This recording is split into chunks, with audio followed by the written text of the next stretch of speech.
Calistoga's Sharpsteen Museum.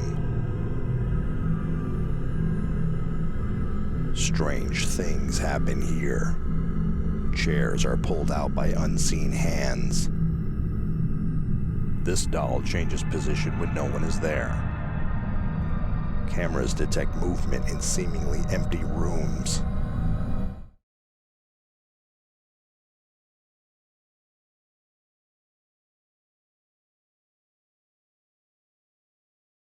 I was really confused. I walked in here and I said, this is all off. And so what I had picked up, even before I got here, I've already had this conversation all week. It feels like there's a board here, like a board of people that meet here, and it's all men. And there's a man spirit that really dominates, and it still is around here, and it's over this way. Like I said, I'm all turned around because I came in the other way. But what I had seen is a man that dominates. You know, I'm really having a hard time with this since I walked in here. We have to turn the lights back on and stuff. I could have told you everything before we even got here. I just want to go over there and say, can I just go talk over here? I don't want to talk over here. This doesn't make sense to me.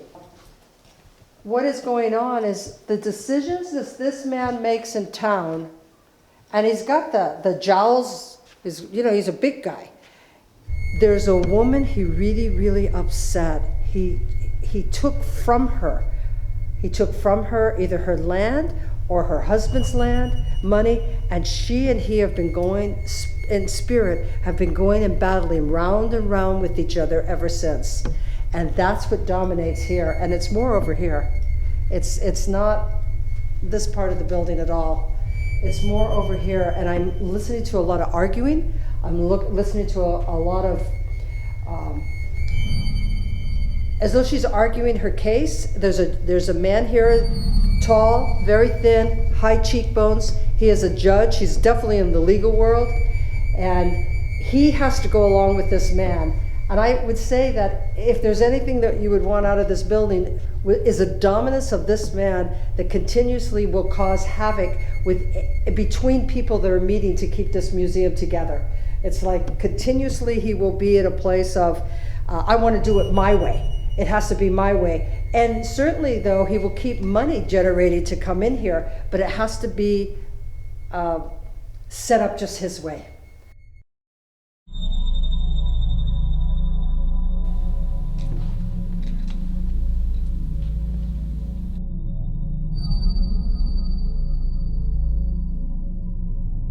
Oh, now I'm feeling him. Oh my God, this guy is a pain in the... He just dominates. And he bickers with the woman back and forth. She does not live here. So this is not his wife. This is a woman that came to the house, Eleanor. She came to the house to ask for help. She's trying to plead with him. Don't take away what we have. And so she is in the, she's a part of Calistoga. She's part of the, I don't know if it's cattle they had up here. I don't think it was always wine. Farming, and she's begging for this man not to take away. And I feel like this man, there's a big initial B around him, and, but not a curse word B, actual name. And he's not listening to her.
feels like there's a board here, like a board of people that meet here, and it's all men.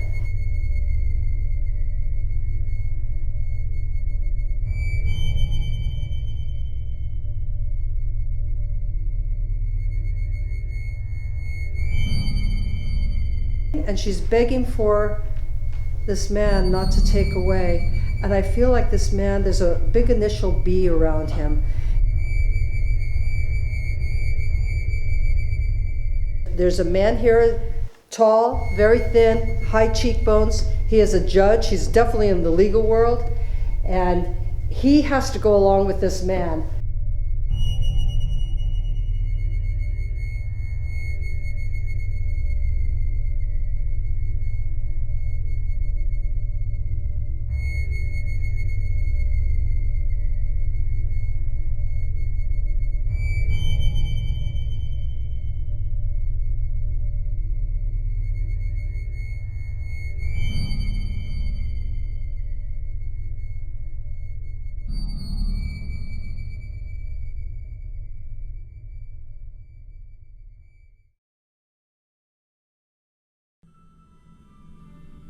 There was a woman that used to live around here that was, what would we call, well now we call it mentally challenged. I would call it mentally deranged. That would go back and forth in front of this house, and not in this building, but she causes a lot of ruckus. She's in spirit. I mean, this is a long time ago, you know. But it would be back and forth in front of here. Was there wasn't such an active street here. Was there kind of a house but a grove of trees, and kind of a grove here? Okay, because she was what we consider a homeless person. And she would go in and out of these groves. You know what? I think she was a Native American. And she would come and cause disruptions, like howling like a wolf. Did she have a child? I don't know. You can't feed me information. Yeah. Yeah, I have to pick it up on my own. I can't, you can't, that doesn't, my first reaction is to reject it. I reject any information given to me. But there used to be a lot of dogs that went around here, and the dogs belonged to her, and she would travel with these dogs, but she would cause quite a ruckus. She didn't come in this building, but she was outside.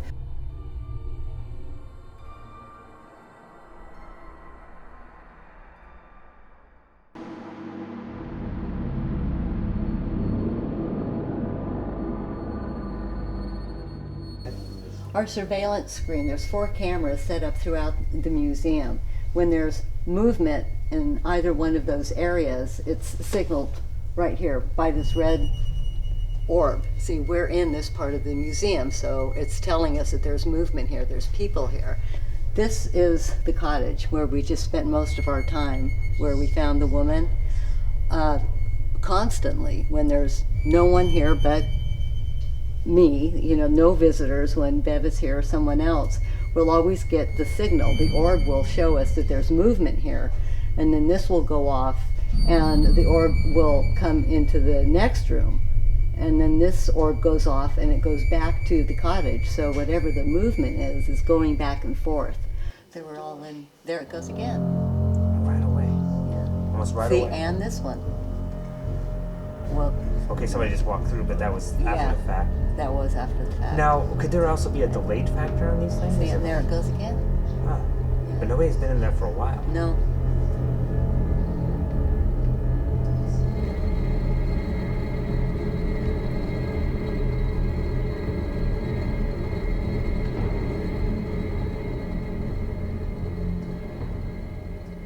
Because of her anger, it's almost like her anger keeps her going. People might actually hear her walking, move things.